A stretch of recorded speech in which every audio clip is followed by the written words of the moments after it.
Welcome back to ഒരിടത്തൊരു കഥ. Hi friends, ഇന്ന് ഞാൻ എക്സ്പ്ലെയിൻ ചെയ്യാൻ പോകുന്നത് മുത്തശ്ശി എന്ന പുതിയ മലയാളം വെബ് സീരീസിനെ പറ്റിയാണ്. സസ്പെൻസ്, ഹൊറർ, മിസ്റ്ററി എന്നിവ നിറഞ്ഞ ഒരു കഥയാണിത്. ഈ ഒരു സീരീസ് മുഴുവൻ കഥയും ഞാൻ എളുപ്പത്തിൽ പറഞ്ഞുതരാം. വീഡിയോ അവസാനം വരെ കണ്ടിട്ട് നിങ്ങളുടെ അഭിപ്രായങ്ങൾ കമൻറ്റ് ചെയ്യാൻ മറക്കല്ലേ. ചാനൽ സബ്സ്ക്രൈബ് ചെയ്യാനും. അപ്പോൾ വീഡിയോയിലേക്ക് കിടക്കാം. ആദ്യം തന്നെ കാണിക്കുന്നത് കാടിന് നടുക്ക് ഒരു വീടാണ്. ആ ഒരു വീടിൻ്റെ അകത്ത് ഒരു പെൺകുട്ടി കിടന്നുറങ്ങുന്നുണ്ടായിരുന്നു. എന്തോ ശബ്ദം കേട്ട് ജനാലയിലൂടെ അവൾ പുറത്തേക്ക് നോക്കുന്നു. എന്നിട്ട് റാന്തലെടുത്ത് പുറത്തു പോയി നോക്കുന്നതും ജസ്റ്റ് മിസ് ഒരമ്പ് വന്ന് അവിടെ ഉണ്ടായിരുന്ന കീരിയുടെ നേരെ വന്ന് തറയ്ക്കുന്നു. അമ്പ് വിട്ടത് അവളുടെ ഭർത്താവായിരുന്നു. നിനക്കെന്തേ ഉറക്കമൊന്നുമില്ലേ, അകത്തു പോ എന്ന് പറയുന്നതും പിന്നീട് അവന് കീരയെടുത്ത് ഇറച്ചി കഷ്ണങ്ങളാക്കി ഒരു കുപ്പി മദ്യവും എടുത്ത് മുകളിലേക്ക് കയറിപ്പോകുന്നു. ഇതൊക്കെ അവൻ്റെ ഭാര്യ നിരീക്ഷിച്ച് അവനെ പിന്തുടർന്ന് പോകുന്നു. അവിടെ വെളുത്ത മുടിയുള്ള ഒരു വയസ്സായ സ്ത്രീ ഉണ്ടായിരുന്നു. നീ കാട്ടിൽ നിന്ന് പോയിക്കോ എന്നൊക്കെ പറഞ്ഞ് പിറുവിറുക്കുന്നു. കൊണ്ടുവന്ന ഇറച്ചിയും മദ്യവും എടുത്ത് കഴിക്കുന്നു. അപ്പം തന്നെ ആ ഒരു പെണ്ണ് അവരെ ഒളിഞ്ഞു നോക്കുന്നു. പെട്ടെന്ന് ആ ഒരു സ്ത്രീ തിരിഞ്ഞ് ലീല എന്ന് പറഞ്ഞതും ടൈറ്റിൽ അങ്ങോട്ട് കാണിക്കുന്നു, മുത്തശ്ശി. പിന്നീട് കാണിക്കുന്നത് കാളവണ്ടിയിൽ ഒരു കുടുംബം വരുന്നതാണ്. അവരുടെ മകളുടെ കല്യാണമാണ് അന്ന്. അവിടെ നിന്ന് അവർ നടന്ന് കാവലേക്ക് പോകുന്നു. അവളുടെ അനിയത്തിമാർക്ക് ചേച്ചിയെ കാട്ടിനുള്ളിലെ ഒരു വീട്ടിലേക്ക് കല്യാണം കഴിപ്പിച്ച് അയക്കാൻ തീരെ താല്പര്യമില്ല. അത് പ്രകടിപ്പിച്ചതും എനിക്ക് രാജേട്ടനെ കല്യാണം കഴിക്കാൻ സമ്മതമാണ്, അല്ലാതെ ആരും നിർബന്ധിച്ചിട്ടൊന്നുമല്ല. എൻ്റെ കാര്യമോർത്ത് നിങ്ങൾ പേടിക്കണ്ട. എനിക്കൊരു കാര്യത്തിൽ മാത്രമേ പറയാനുള്ളൂ, നിങ്ങൾ നല്ലോണം പഠിക്കണം എന്ന് അനിയത്തിമാരോട് ലീല പറയുന്നു. ചന്ദ്രനെ നോക്കി രാജനെ വിളിച്ചു പറയുന്നു, ഗ്രഹണം തുടങ്ങാൻ സമയമായി, അതിനു മുമ്പ് തന്നെ താലി കെട്ടണം എന്ന് അയാൾ പറയുന്നുണ്ട്. അവരൊക്കെ അവിടെ എത്തിയപ്പോൾ രാജൻ്റെ വീട്ടുകാർ ആരുമില്ലാത്തതുകൊണ്ട് ലീലയുടെ അച്ഛൻ രാജനോട് ചോദിക്കുന്നുണ്ട്, അമ്മ എവിടെയെന്ന്. അമ്മയ്ക്ക് വയ്യാത്തത് കൊണ്ടാ വരാത്തത്, ഇതെൻ്റെ അച്ഛനാണ്, എവിടെ വെച്ച് വിവാഹം കഴിക്കണമെന്നുണ്ടായിരുന്നു. അങ്ങനെ അവൻ്റെ ആചാരപ്രകാരം അവരുടെ കല്യാണം കഴിയുന്നു. അപ്പം തന്നെ അവളുടെ വീട്ടുകാർ പോകുന്നു. ഗ്രഹണം കഴിഞ്ഞ് അവർ നേരെ വീട്ടിലേക്ക് പോകുന്നു. വീടെത്തിയതും ലീല വീടിൻ്റെ ചുറ്റും നോക്കുന്നു. എന്തോ പേടിപ്പിക്കുന്നത് പോലെ ലീലയ്ക്ക് തോന്നുന്നു. രാജൻ അവളെ വിളിച്ച് വീടിൻ്റെ അകത്തേക്ക് കൊണ്ടുപോകുന്നു. അമ്മ എവിടെയാ എന്ന് ചോദിച്ചതും അമ്മയുടെ മുറി മുകളിലാണ്, അമ്മയ്ക്ക് തീരെ വയ്യ, അതുകൊണ്ടാ, നമുക്ക് നാളെ അമ്മയെ കാണാം. അങ്ങനെ പറഞ്ഞ് കെട്ടിപ്പിടിച്ചിരിക്കുമ്പോൾ സീൻ അങ്ങോട്ട് കട്ടായി രാവിലെ ആയതാണ് കാണിക്കുന്നത്. രാവിലെ ആവുമ്പോൾ അവള് കട്ടിലിൽ തല പൊട്ടിക്കിടക്കുക. ആദ്യം കാണിച്ച സീനില്ലേ, അത് അവരുടെ ആദ്യ രാത്രിയിൽ അവൾ നേരെ ആ ഒരു സ്ത്രീയെ കാണാൻ വേണ്ടി പോയതായിരുന്നു. അവൾ ആ ഒരു സ്ത്രീ ലീല എന്ന് വിളിക്കുന്നത് ഓർത്ത് ഞെട്ടി എഴുന്നേക്കുന്നു. അപ്പോൾ അരികിൽ രാജനുണ്ടായിരുന്നു. ഞാൻ പറഞ്ഞതല്ലേ അമ്മയെ ഒറ്റയ്ക്ക് കാണണ്ട എന്ന്, അതുകൊണ്ടല്ലേ അമ്മ എന്തിനാ കീരിയെറിച്ച് പച്ചക്ക് കഴിക്കുന്നേ? അത് അമ്മയുടെ ഓരോ ശീലങ്ങളാ. ഞാൻ പറഞ്ഞില്ലേ മുമ്പേ, നിന്നെ കാണാൻ വന്നപ്പോൾ അമ്മയ്ക്ക് കുറച്ച് ശീലങ്ങളൊക്കെ ഉണ്ട്. ഒരേ നിറത്തിലുള്ള വസ്ത്രം മാറി മാറിയിടും. അതെന്തിനാ അമ്മ അങ്ങനെ ചെയ്യുന്നേ എന്ന് ലീല ചോദിച്ചതും രാജനാകട്ടെ, ഈ നാട്ടിലെ ഏറ്റവും വലിയ മന്ത്രവാദിയാണ് എൻ്റെ അമ്മ എന്ന് പറയുന്നു. കുട്ടിക്കാലത്ത് അമ്മ എനിക്ക് കുറേയധികം മന്ത്രവാദങ്ങളൊക്കെ പഠിപ്പിച്ചിട്ടുണ്ട്. വലുതാവുമ്പോൾ ഞാനും അമ്മയെ പോലെ ആവുമെന്ന് അമ്മ പറഞ്ഞിട്ടുണ്ട് എന്നൊക്കെ രാജൻ ലീലയോട് പറയുന്നു. പിറ്റേ ദിവസം അവൾ മുറ്റമടിക്കുന്ന സമയം വെളുത്ത മുടി അവൾക്ക് കിട്ടുന്നു. സാധനങ്ങളൊക്കെ തീർന്നു, ഞാനൊന്ന് ചന്ത വരെ പോയിട്ട് വരട്ടെ എന്ന് രാജനോട് പറയുന്നു. രാജനാണെങ്കിൽ വഴിയിൽ കാണുന്നവരോടൊക്കെ ആരോടും സംസാരിക്കേണ്ട, എല്ലാം കണക്കാ. ചന്തയിൽ പോയി വരുമ്പോൾ ഒരു കച്ചവടക്കാരിയുടെ അടുത്ത് നിന്ന് പൂ വാങ്ങുന്നു. നീ ആ രാജൻ്റെ ഭാര്യയല്ലേ? കല്യാണം കഴിഞ്ഞ വിവരം അറിഞ്ഞായിരുന്നു. എന്തോ വലിയ കുറ്റം ചെയ്ത പോലെ ആ ഒരു സ്ത്രീ അവളെ തന്നെ നോക്കി നിൽക്കുന്നു. ആ ഒരു പൂവെടുത്ത് അവളുടെ കയ്യിലേക്ക് കൊടുക്കുന്നു. ആ ഒരു വീടിനെ പറ്റി അന്വേഷിച്ച് തന്നെയാണോ നീ രാജനെ വിവാഹം കഴിച്ചത്? ഈ ഒരു നാട് ശാപം പിടിച്ച നാടാ. 10 വർഷമായി ഇവിടെ ആർക്കും കുട്ടികൾ ജനിച്ചിട്ടില്ല. പുറത്തു നിന്ന് ഒരു സ്ത്രീ വന്ന് അവരുടെ കുഞ്ഞുങ്ങളെ നഷ്ടപ്പെടും, അല്ലെങ്കിൽ അവരെ തന്നെ കാണാതെയാവും. ആ ഒരു പൂക്കാരി ലീലയോട് പറയുന്നു, നീ വരുന്നതിന് മുമ്പ് നിന്റെ വീടിൻ്റെ അപ്പുറത്തുള്ള മുരളിയുടെ ഭാര്യ അമ്പിളി മരുന്ന് ചെടി പറിക്കാൻ വേണ്ടി തറവാട്ടിൻ്റെ അടുത്തേക്ക് പോയതാ. മരുന്ന് ചെടി പറിച്ചതും ഒരു മുടി അവളുടെ കയ്യിലേക്ക് വന്ന് അമ്മിണി മരിക്കുന്നു. ഇത് കാരണം മുരളിയും അവൻ്റെ കൂട്ടുകാരും രാജൻ്റെ അമ്മ കാരണം ഇങ്ങനെ ആയതെന്ന് പറഞ്ഞ് ചൂടിയൊക്കെ എടുത്ത് കത്തിച്ച് തറവാടിന്റെ അകത്ത് കയറുന്നു. ആരോ പുറത്തു നിന്ന് വാതിലടിച്ച് അമ്മയുടെ ഭർത്താവായ മുരളി തറവാടിന്റെ അകത്ത് കയറിയതും വാതിൽ ആരോ കൊട്ടിയടയ്ക്കുന്നു. ഒരു വയസ്സായ സ്ത്രീ ഒച്ചത്തിൽ ചിരിക്കുന്നുണ്ടായിരുന്നു.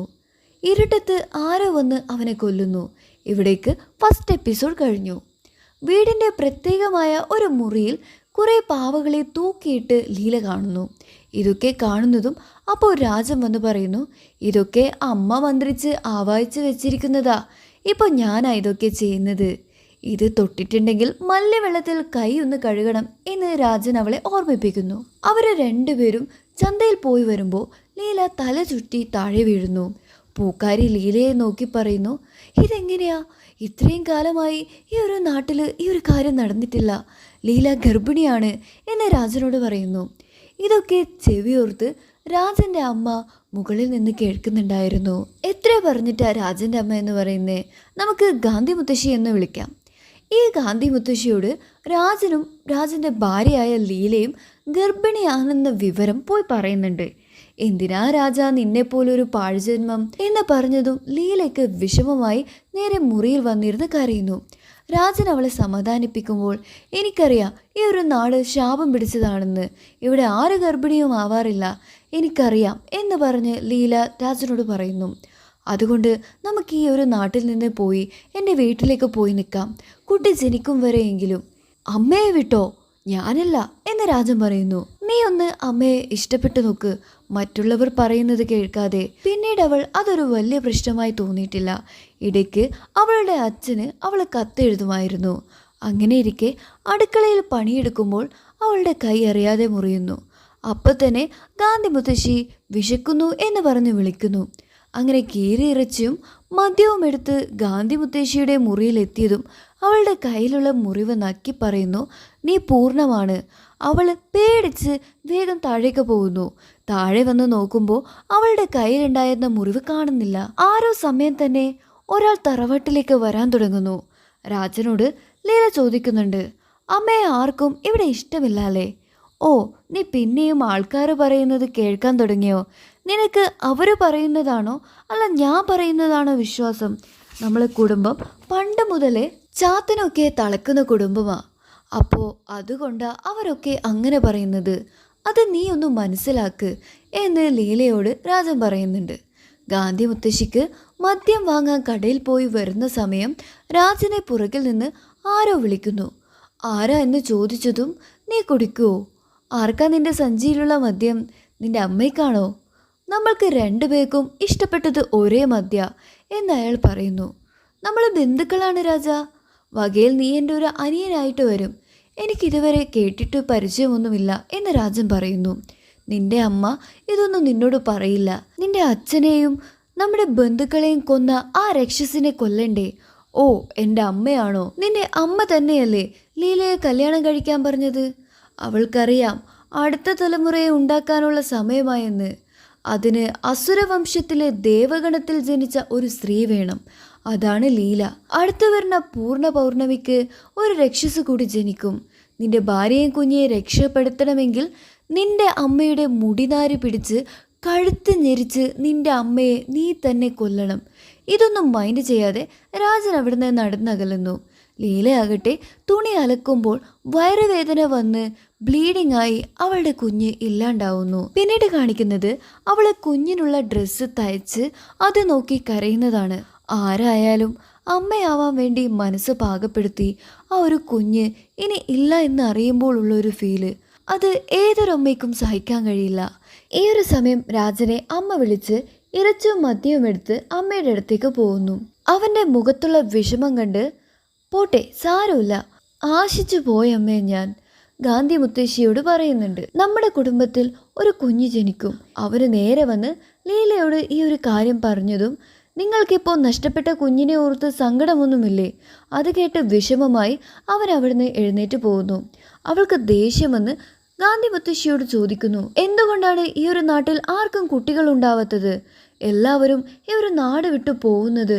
നീ ഗർഭിണിയായ ഈ നാട്ടിലുള്ള സ്ത്രീകളും ഗർഭിണിയാവും. നിന്നിലാണ് തുടക്കം ലീല എന്ന് പറഞ്ഞ് ഒച്ചത്തിൽ ചിരിക്കുന്നു. അന്ന് രാത്രി ഗാന്ധി മുത്തശ്ശി എന്തൊക്കെ മന്ത്രവാദം കാണിക്കുന്നു. ഒരു എരുമയുടെ നിഴൽ കണ്ട് അവൾ ഞെട്ടി എഴുന്നേക്കുന്നു. പിറ്റേ ദിവസം രാവിലെ അടുക്കള ഭാഗത്ത് ഒരു കീരിയെ കണ്ട് അവൾ അതിനെ ഓടിക്കുന്നു. അവിടെ ഉണ്ടായിരുന്ന കണ്ണാടി നോക്കുമ്പോൾ അവൾ വയസ്സായതുപോലെ തോന്നുകയും കീരി ഇഴച്ചി അവൾ കഴിക്കുന്നത് പോലെ തോന്നുന്നു. അപ്പം തന്നെ അവൾ ഛർദ്ദിക്കുന്നു. ലീലേ ലീലേ ഇങ്ങോട്ട് വാ എന്ന് പറഞ്ഞ് ലാളനയോടെ മുത്തശ്ശി ലീലയെ വിളിക്കുന്നുണ്ട്. പേടിക്കണ്ട, ഇത്തവണ എല്ലാം ശരിയാവും, നീ ഒരു അമ്മയാണ്. സന്തോഷത്തോടെ വണ്ടിയുടെ ശബ്ദം കേട്ട് രാജേട്ടൻ വന്നു എന്ന് പറഞ്ഞ് താഴേക്ക് പോകുന്നു. നോക്കുമ്പോൾ അത് ശ്രീധറായിരുന്നു. ലീലയ്ക്ക് ശ്രീധരെ കണ്ട് മനസ്സിലായില്ല. രാജൻ എവിടെയില്ല എന്ന് ലീല പറയുന്നു. നിന്നെ ഇവിടെ ഒറ്റക്കാക്കിട്ടോ അവൻ പോയത്? അവളുടെ വയറ് കണ്ട് നീ ഗർഭിണിയാണല്ലേ, നിങ്ങൾക്കെങ്ങനെ മനസ്സിലായി എന്ന് ലീല ചോദിക്കുന്നുണ്ട്. ബന്ധുക്കളാവുമ്പോൾ എനിക്ക് മന്ത്രശക്തികളുണ്ടല്ലോ, നീ എത്രയും പെട്ടെന്ന് ഇവിടെ നിന്ന് പോയിക്കോ എന്ന് പറഞ്ഞ് അയാൾ അവിടുന്ന് പോകുന്നു. രാത്രിയായിട്ടും രാജനെ കാണാതെ കാത്തിരുന്ന് അവസാനം രാജൻ വന്ന് ഗർഭിണിയായ കാര്യം ലീല രാജനോട് പറയുന്നു. ശ്രീധർ വന്ന കാര്യവും പറയുന്നു. അപ്പം തന്നെ രാജനെ ഗാന്ധി മുത്തശ്ശി വിളിക്കുന്നു. രാജാ, നമ്മുടെ തലമുറ നശിപ്പിക്കാൻ വേണ്ടി പലരും ശ്രമിക്കുന്നുണ്ട്. ശ്രീധർ വന്നാൽ ഇനി നമ്മുടെ ഇടയിൽ വരാൻ പാടില്ല. മരണമന്ത്രങ്ങളൊക്കെ നീ പഠിച്ചു തുടങ്ങണം എന്ന് മുത്തശ്ശി രാജനോട് പറയുന്നു. ലീല ആവട്ടെ അവളുടെ ഗർഭകാലം ആസ്വദിക്കാൻ തുടങ്ങിയിരുന്നു. അങ്ങനെ പ്രസവ വേദന വന്നതും വയറ്റാട്ടിയെ വിളിക്കാൻ വേണ്ടി രാജൻ പോകുന്നു. വയറ്റാട്ടിയോട് പറഞ്ഞിട്ട് അവൻ്റെ വീട്ടിലേക്ക് വരാൻ കഴിയില്ല എന്ന് പറയുന്നതും അവസാനം അവൻ്റെ കയ്യിലുണ്ടായിരുന്ന മോതിരം മൂരി കൊടുത്തതും സമ്മതിക്കുന്നു. അവിടെ എത്തി ലീലയെ നോക്കുമ്പോൾ പ്രസവിച്ച് ചോരയിൽ കുളിച്ച ലീലയാണ് കാണുന്നത്. അവളുടെ ശബ്ദമാണെങ്കിൽ ഒരു എരുമയുടേതും. ഓടി വന്ന രാജൻ കാണുന്നത് ലീല നിലത്ത് വീണ് ഗാന്ധി മുത്തശ്ശി കുഞ്ഞിയെ കയ്യിലെടുത്ത് ഇരിക്കുന്നതാണ്. രാവിലെ എണിച്ച് മദ്യമെടുത്ത് കുടിക്കുന്നതും ലീലയാകട്ടെ നിങ്ങളും തുടങ്ങിയോ കുടിക്കാൻ, എനിക്ക് ഞാൻ കണ്ടത് മറക്കാൻ കഴിയുന്നില്ല എന്ന് പറഞ്ഞതും കണ്ടതെങ്കിലും പറയാ, ഞാൻ എത്രയായി ചോദിക്കാൻ തുടങ്ങിയിട്ട് എന്ന് ലീല പറയുന്നു. കുഞ്ഞ് കരയുന്നത് നിർത്തുന്നേയില്ല. ഗാന്ധി മുത്തശ്ശി ലീലയെ ആ ഒരു സമയം വിളിക്കുന്നു. കുഞ്ഞിനെ എൻ്റെ കയ്യിൽ തന്നെ, എന്നിട്ട് നീ പോയിക്കോ എന്ന് പറയുന്നു. ലീലയ്ക്ക് കുഞ്ഞിനെ കൊടുക്കാൻ ഒരു പേടിയുണ്ടെങ്കിലും അവസാനം കൊടുത്ത് ലീല അവിടുന്ന് പോകുന്നു. ഒരു ഷർട്ട് തയ്ച്ച് മോൻ ഇട്ട് നോക്ക് എന്ന് പറയുന്നതും ഒരു 8-9 വയസ്സുള്ള ഒരു ചെക്കനായി മാറിയിരിക്കുകയാണ് ശ്രീകുട്ടൻ. പക്ഷെ രാജൻ അന്ന് കുടിക്കാൻ തുടങ്ങിയത് ഇതുവരെ നിർത്തിയിട്ടില്ല. അങ്ങനെ ഇരിക്കെ കീര ഇറച്ചി അവൻ്റെ അച്ഛൻ മുത്തശ്ശിക്ക് കൊടുക്കാൻ വെച്ചത് അവൻ ആരും കാണാതെ ശ്രീകുട്ടൻ ഗാന്ധി മുത്തശ്ശിയുടെ അടുത്ത് കൊണ്ടുപോയി കൊടുക്കുന്നു. ഒരു ദിവസം കുട്ടികളുടെ ഒന്നിച്ച് അടി കൂടിയതും അവൻ്റെ കണ്ണ് കണ്ട് കുട്ടികൾ പറയുന്നുണ്ട്, ഇവൻ്റെ കണ്ണ് എരുമയുടെ കണ്ണ് പോലെയാ. അതിലുണ്ടായിരുന്ന ഒരു പയ്യൻ്റെ അമ്മ വന്ന് ശ്രീകുട്ടൻ്റെ ഒന്നിച്ച് കളിക്കരുതെന്ന് എത്ര പ്രാവശ്യം പറയുന്നത്. വഴക്ക് പറഞ്ഞതും ആ ഒരു ഗർഭിണിയായ സ്ത്രീയുടെ അടുത്തേക്ക് ശ്രീകുട്ടൻ വന്ന് അവരുടെ വയറ് തൊടുന്നു. ആ ഒരു സ്ത്രീ അവിടുന്ന് പെട്ടെന്ന് പോകുന്ന സമയം അവൻ്റെ അമ്മയെ കണ്ട് നിന്റെ മോൻ കാരണം നമ്മൾക്ക് സമാധാനമില്ല എന്ന് പറയുന്നു. വിറക് ശേഖരിച്ചു വരുന്ന ലീലയാവട്ടെ അതിൽ നിന്ന് ഒരു കമ്പെടുത്ത് അവനെ അടിക്കാൻ തുടങ്ങുന്നു. തർക്കുത്തരം പറഞ്ഞതും അത് കണ്ട് വരുന്ന രാജനും അവനെ അടിക്കുന്നു. ഇത് കണ്ട് മാറി നിൽക്കാൻ പറഞ്ഞ രാജൻ്റെ മദ്യപാനത്തെക്കുറിച്ച് ലീല ശകാരിക്കുന്നു. അന്ന് രാത്രി ആ പയ്യൻ്റെ അമ്മ, അതായത് ശ്രീകുട്ടൻ കൈവച്ച ആ ഒരു സ്ത്രീയുടെ ഗർഭം അലസി പോകുന്നു. അന്ന് രാത്രി രാജനെ കാത്ത് ആ ഒരു സ്ത്രീയുടെ ഭർത്താവും കുറേ ആളുകളും വന്ന് ഭീഷണിപ്പെടുത്തുന്നു.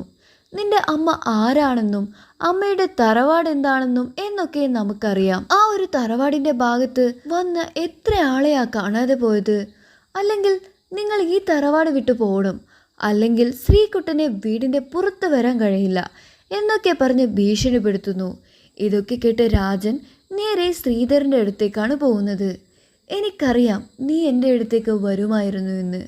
അവനോട് നിന്റെ അമ്മ ആരാണെന്ന് പറയുന്നു. 30 വർഷം മുമ്പ് നിന്റെ അമ്മ മരിച്ചുപോയി. ഇപ്പോൾ ആ ഒരു ശരീരം നിയന്ത്രിക്കുന്നത് ഒരു എരുമയാണ്. മനുഷ്യനും എരുമയും ചേർന്ന ഒരു എരുമമാടൻ. രാജനാണെങ്കിൽ ഇതൊന്നും വിശ്വസിക്കാൻ പറ്റുന്നേയില്ല. ശ്രീകുട്ടൻ നിങ്ങളുടെ മകനല്ല. ഗാന്ധിക്ക് എരുമയിലുണ്ടായ കുട്ടിയാണ് ശ്രീകുട്ടൻ. ആ ഒരു ശക്തി രൂപപ്പെടുത്താൻ കഴിവുള്ള ഒരു സ്ത്രീ വേണമായിരുന്നു. ഒരു സ്ത്രീ ശരീരം. അതാണ് ലീല. അവന് മനുഷ്യരൂപത്തിൽ ജീവിക്കാനുള്ള ആയുസ് 10 വയസ്സുവരെയുള്ളൂ. അതിന് പിന്നെ അവനൊരു രക്ഷസായി മാറും. നാളെയല്ലേ അവൻ്റെ 11ാം വയസ്സ് തികയുന്നത്. എല്ലാം ദൈവനിശ്ചയം. നീ ഈ ഒരു സമയത്ത് ഇവിടെ എത്തിയതും ഇതൊക്കെ ശ്രീധർ രാജനോട് പറയുന്നു. നിന്റെ അമ്മ ഒരു ഗോത്രവർഗത്തിലെ അവസാന തലമുറയിൽപ്പെട്ട് ജനിച്ചവളായിരുന്നു. നിന്റെ അമ്മയുടെ കണ്ണ് തിളങ്ങുന്ന ആകർഷണ ശക്തിയുള്ള ഒരു കണ്ണായിരുന്നു. എന്തൊക്കെയോ മാന്ത്രിക സിദ്ധി അവൾക്കുണ്ടായതുകൊണ്ട് അവളുടെ അമ്മാവൻ മന്ത്രവാദം പഠിക്കാൻ കൊണ്ടുപോകുന്നു. അവിടെ ഉണ്ടായിരുന്ന പെൺകുട്ടികൾക്ക് മന്ത്രവാദം പഠിപ്പിക്കൂ. സുമേശ്വരി ആയിരുന്നു മന്ത്രവാദം പഠിപ്പിച്ചിരുന്നത്. സുമേശ്വരിക്ക് 2 മക്കളാണ്, മല്ലികനും ആയില്യയും. ആയില്യം കല്യാണം കഴിച്ചിരുന്നു. ഗാന്ധി ആവട്ടെ എല്ലാം മന്ത്രവാദം പഠിച്ചു. അവളെ കണ്ട് സുമേശ്വരി തന്നെ അത്ഭുതപ്പെട്ടു. ഗാന്ധി ആവട്ടെ എല്ലാം അധ്യായം പഠിച്ചു. പക്ഷേ രക്താക്ഷര ഗ്രന്ഥത്തിലെ രക്ത അധ്യായം പഠിച്ചില്ല. ആ ഒരു അധ്യായം പഠിക്കാനുള്ള അവസരം എല്ലാവർക്കും നിഷേധിച്ചിരുന്നു. സുമേശ്വരി ആയില്യത്തിൻ്റെ കുട്ടിയുടെ പേരിടൽ ചടങ്ങിന് പോയ സമയം ആ ഒരു ഗ്രാമത്തെ കാക്കാൻ വേണ്ടി ഗാന്ധിയെയും മറ്റ് ശിഷ്യന്മാരെയും നിർത്തി. ഒരു രാക്ഷസനെ ഗാന്ധി സുമേശ്വരിയെ കാത്തു നിൽക്കാതെ തന്നെ വകവരുത്തി. ഇത് കണ്ട് നാട്ടുകാർ ഗാന്ധിയെ വനദേവതയായി കണക്കാക്കി. ഇതെല്ലാം കണ്ട് അഹങ്കാരം മൂത്ത് ആരും കാണാതെ ആ ഒരു രക്ത അധ്യായം കാണാതെ മനഃപ്പാഠമാക്കി ഗാന്ധി പഠിച്ചു. അതിലുണ്ടായിരുന്നത് കന്യകനായ ഒരു യുവാവിനെ വശീകരിച്ച് കല്യാണം കഴിച്ച് അവനെ കൊന്ന് അവൻ്റെ ആത്മാവിനെ ബന്ധിപ്പിച്ച് അവൾക്ക് കൂടുതൽ ശക്തി പ്രാപിക്കുമെന്ന്. അങ്ങനെ അവൾ ചെയ്തതും അവൾക്ക് ഒരു എരുമമാടിനെ ജനിപ്പിച്ചു. ഇതറിഞ്ഞ് സുമേശ്വരി അവളെ ശപിച്ചു. പക്ഷേ ആ ഒരു ശാപം അവൾക്ക് ഏറ്റില്ല. എരുമമാടിനെ വിളിച്ച് അവരെ എല്ലാവരെയും കൊന്നു. ആയില്യത്തിൻ്റെ കുട്ടിയെ അവൾ കൊല്ലാതെ വിട്ടു. അവൾ വിചാരിച്ചത് നേരെ വിപരീതമായി മാറി. മല്ലികൻ്റെ കുട്ടി അവളുടെ വയറ്റിലുണ്ടായിരുന്നു. അവനാണ് രാജൻ. ഒരു ദിവസം മന്ത്രവാദം ചെയ്യുന്ന സമയം നാണക്കെട്ട് പുറത്തു വരാതെ അടുത്ത തലമുറയെ സൃഷ്ടിക്കാൻ സമയമായി. അതിനുവേണ്ടി ഗാന്ധി കാത്തിരുന്നു. അതിനു വേണ്ടിയായിരുന്നു ലീല. ആ കൊല്ലാതെ ബാക്കി വെച്ച കുട്ടിയാണ് ഞാൻ. നീ അവളുടെ അടിമ മാത്രമാണ് രാജ. വീട്ടിലെത്തിയതും ലീലയാകട്ടെ നിങ്ങളുടെ അമ്മ എന്നോട് പറഞ്ഞത് ശ്രീകുട്ടൻ അവരുടെ കുട്ടിയാണെന്നാ. കീരി ഇറച്ചിയായിട്ട് അമ്മയുടെ അടുത്ത് പോയി സംസാരിക്കുമ്പോൾ ആദ്യത്തെ കുട്ടി നിങ്ങൾ കാരണമാണോ പോയത് എന്ന് രാജൻ ചോദിക്കുന്നു. അത് ശരിക്കുമുള്ള കുഞ്ഞിനെ ബലി വേണമായിരുന്നു, അതുകൊണ്ടാ അങ്ങനെ ചെയ്തത് എന്ന് ഗാന്ധി മുത്തശ്ശി രാജനോട് പറയുന്നു. ഗാന്ധി മുത്തശ്ശിയെ മുടി കഴുത്തിൽ ചുറ്റി അവൻ്റെ അമ്മയെ അവൻ തന്നെ കൊല്ലുന്നു. ശരിക്കും അത് അവൻ്റെ അമ്മയുടെ രൂപത്തിലുള്ള രക്ഷസായിരുന്നു. പിറ്റേ ദിവസം എല്ലാവരെയും സൂക്ഷിക്കണം എന്ന് പറഞ്ഞ് ആരോ ചങ്കുമുറിക്ക് കൊല്ലുന്ന ഒരു സ്വപ്നം കണ്ട് ശ്രീകുട്ടൻ ഞെട്ടി എഴുന്നേൽക്കുന്നു. നോക്കുമ്പോൾ അടുത്ത മുറിയിൽ അവൻ്റെ അച്ഛമ്മ മരിച്ചു കാണുന്നതാണ് അവൻ കാണുന്നത്. അവരുടെ നഖമൊക്കെ മുറിച്ച് വൃത്തിയാക്കി ശവം വെച്ച് കത്തിക്കാൻ വേണ്ടി ശവം എടുക്കാൻ നോക്കുമ്പോൾ എടുക്കാൻ പറ്റുന്നില്ല, അത്രയ്ക്കും ഭാരം. രാജൻ എന്നിട്ട് മുടി മുറിച്ച് ലീലയുടെ കയ്യിൽ കൊടുക്കുന്നു. പിന്നെ ആ ഒരു ശവം കത്തിക്കുന്നു. ആരും കാണാതെ ശ്രീകുട്ടൻ ഗാന്ധി മുത്തശ്ശി കത്തി എരിയുന്നത് സങ്കടത്തോടെ നോക്കി നിൽക്കുന്നു. ലീലയുടെ അച്ഛനും ലീലയും ചേർന്ന് രാജനോട് ചോദിക്കുന്നു, നിങ്ങളുടെ അമ്മ ശരിക്കും ആരായിരുന്നു എന്ന് ചോദിക്കുന്നു. എൻ്റെ അമ്മയുടെ ഉള്ളിൽ ഒരു രക്ഷസായിരുന്നു. അത് ശ്രീകുട്ടനെ എന്തെങ്കിലും ചെയ്യുമോ? ലീലയ്ക്ക് പേടിയുണ്ട്. അവസാനം അതിനെ തളയ്ക്കാൻ വേണ്ടി ശ്രീധരും മന്ത്രവാദിയും അങ്ങോട്ട് വരുന്നു. എല്ലാം പറഞ്ഞ് ശ്രീകുട്ടനെ കൊണ്ട് ചിതാഭസ്മവും ഗാന്ധി മുത്തശ്ശിയുടെ ഒരു കോലം ഉണ്ടാക്കി വീടിൻ്റെ ഇരുട്ട് ഭാഗത്തുള്ള മുറിയിൽ കൊണ്ടുപോയി വെക്കുന്നു. ആ ഒരു കോലം എത്ര വെക്കാൻ ശ്രമിച്ചിട്ടും വെക്കാൻ പറ്റുന്നില്ല. അവസാനം അവൻ്റെ പെരുവിരൽ ചെറുതായി മുറിച്ച് ആ ചോര കോലത്തിലേക്ക് ഉറ്റി വീഴ്ത്തുന്നു. എന്നിട്ട് ആ കോലമായി എടുത്തു വരുന്ന ശ്രീകുട്ടനെ ഇറച്ചി മാംസം കൊടുത്തു. അവനെ പിടിച്ചു വെച്ചതും കാണാൻ കഴിയാതെ ലീല അവിടെ ഉണ്ടായിരുന്ന മുറിയിലേക്ക് രാജൻ പൂട്ടി വെക്കുന്നു. അതീവ ശക്തിശാലിയായ എരുമമാടനെ അവർക്ക് താങ്ങാൻ കഴിഞ്ഞില്ല. ഗാന്ധി മുത്തശ്ശിയെ കൊന്ന് ഗാന്ധി മുത്തശ്ശിയുടെ അകത്തുണ്ടായിരുന്ന എരുമമാടിനെയും ശ്രീകുട്ടനെ ആവാഹിച്ച് അവൻ്റെ അകത്തുണ്ടായിരുന്ന എരുമമാടിനെയും നശിപ്പിക്കാൻ വേണ്ടിയായിരുന്നു ഇങ്ങനെ ചെയ്തത്. ഈ കാര്യങ്ങളൊക്കെ ലീലയ്ക്ക് അറിയില്ലായിരുന്നു. അതീവ ശക്തിശാലിയായ എരുമമാടനെ അവർക്ക് താങ്ങാനുള്ള ശേഷിയുണ്ടായിരുന്നില്ല. ശ്രീകുട്ടനാകട്ടെ ശ്രീധരനെയും ഒന്നിച്ചുണ്ടായിരുന്ന മന്ത്രവാദിയെ കൊല്ലുന്നു. ഈ ഒരു സമയം രാജൻ ഒരു ചങ്ങലയെടുത്ത് ശ്രീകുട്ടനെ കാലിൽ ബന്ധിച്ച് കാടിനുള്ളിലെ ഒരു മരത്തിലേക്ക് തളയ്ക്കാൻ കൊണ്ടുപോകുന്നു. അച്ഛാ, എന്നെ ഒന്നും ചെയ്യല്ലേ എന്ന് പറഞ്ഞ് കീഴ് അപേക്ഷിക്കുന്നുണ്ട്. അത്രയധികം വിഷമമുണ്ടായിട്ടും അത് ചെയ്യാൻ രാജൻ നിർബന്ധിതനായി. പുറകിൽ നിന്ന് ഒരു അമ്പ് വന്ന് രാജന്റെ നേരെ പതിക്കുന്നു. അത് ലീലയായിരുന്നു. അവൾ അവളുടെ ഭർത്താവിനെ തന്നെ കൊല്ലാൻ ശ്രമിച്ചു. അത് അവളുടെ മകന് വേണ്ടിയായിരുന്നു. എനിക്കറിയാം ശ്രീകുട്ടൻ ആരാണെന്ന്. അവന് മനുഷ്യനാണെങ്കിലും രാക്ഷസനാണെങ്കിലും എൻ്റെ മരണം വരെ ഞാൻ അവനെ വളർത്തും. അപ്പോഴേക്കും രാജ മരിച്ചിരുന്നു. ലീലയാവട്ടെ കീരിയിറച്ചിയും മദ്യവുമായി ശ്രീകുട്ടന് കൊടുക്കുന്നു. ഇവിടേക്ക് ഈ ഒരു വെബ് സീരീസ് തീരുന്നു. കഥ ഇഷ്ടമായാൽ ലൈക്കും സബ്സ്ക്രൈബും ചെയ്യാൻ മറക്കല്ലേ. ഇനി അടുത്ത സിനിമയായി നമുക്ക് കാണാം. ബൈ.